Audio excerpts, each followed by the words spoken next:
नरेंद्र मोदी को गुजरात से उखाड़ फेंकने के लिए कांग्रेस ने तीस्ता सीतलवाड़ को मोहरा बनाया और इस काम के लिए उन्हें काफी रुपए भी दिए ताकि वे अपने काम को अंजाम दे सकें।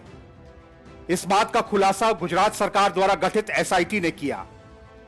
एसआईटी ने कहा कि तीस्ता सीतलवाड़ 2002 में गोधरा में ट्रेन जलने की घटना के तुरंत बाद गुजरात में निर्वाचित सरकार को अस्थिर करने के लिए एक बड़ी साजिश रच रही थी। यही नहीं, इसके लिए उन्हें प्रतिद्वंदी राजनीतिक दल के एक बड़े नेता से वित्तीय सहायता भी मिली थी। 2002 में गुजरात दंगों के समय कांग्रेस गुजरात में मुख्य विपक्षी पार्टी थी। सीतलवाड़ की जमानत याचिका पर आपत्ति जताते हुए एसआईटी ने शहर की दीवानी सत्र अदालत में दायर एक हलफनामे में यह बात कही। एसआईटी ने कहा, आरोपियों ने राजनीतिक मंशा से एक बड़ी साजिश रची थी।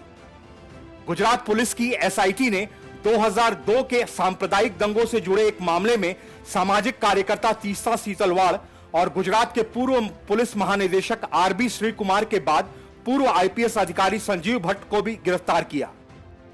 एसआईटी ने अपने हलफनामे में कहा कि इस मामले की जांच चल रही है और अभी तक 2 गवाहों के बयान लिए गए हैं। जांच दल ने कहा कि इन 2 गवाहों के बयानों से पता चलता है कि साजिश को सीतलवाड़ ने अन्य आरोपी व्यक्तियों के साथ तत्कालीन राज्यसभा सांसद और सोनिया गांधी के राजनीतिक सलाहकार अहमद पटेल के इशारे पर अंजाम दिया था।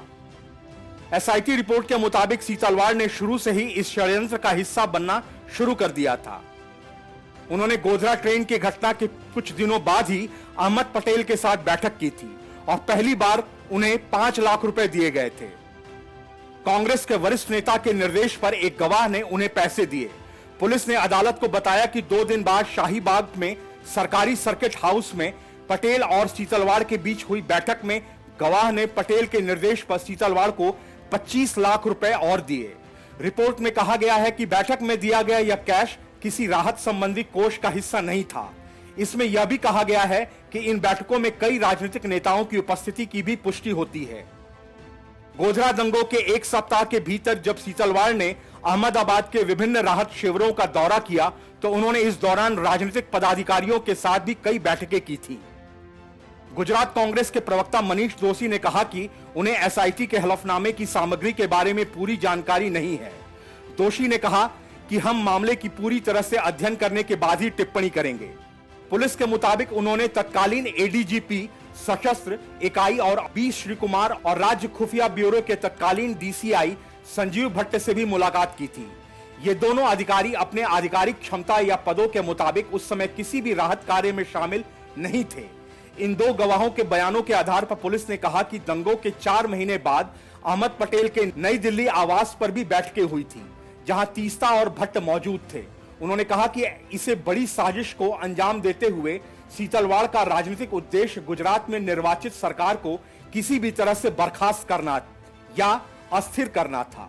उन्होंने अपने प्रयासों के बदले प्रतिद्वंदी राजनीतिक दल से अवैध वित्तीय और अन्य लाभ और पुरस्कार हासिल किए थे।